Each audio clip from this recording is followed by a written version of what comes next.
బహుదా నీటి పథకంలో నీరు అందుబాటులో లేకపోవడంతో ఉద్దానం ప్రాజెక్టు నీటిని ఎమ్మెల్యే బెందాలం అశోక్ సోమవారం విడుదల చేశారు. నెల రోజులుగా కుళాయి నీరు అందకపోవడంతో మున్సిపాలిటీ ప్రజలు ఇబ్బందులు పడ్డారు. దీంతో ఉద్దానం పథకం నీటిని పైప్ లైన్ తో మున్సిపాలిటీ నీటి పథకానికి కలిపారు.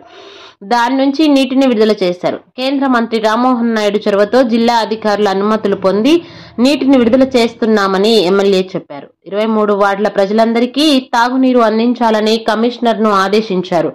ఎవరూ ఇబ్బంది పడకుండా చూడాలన్నారు. విలేకరులతో మాట్లాడుతూ బహుదా నదిలో ఇసుక తోడేయడం వల్ల ఈ పరిస్థితి వచ్చిందన్నారు. ప్రజలు సహకరించి ఇసుక అక్రమ రవాణా జరగకుండా చూడాలన్నారు. జిల్లా కలెక్టర్, ఎస్పీలకు ఈ విషయం స్వయంగా కేంద్ర మంత్రితో పాటు తాను చెప్పామన్నారు.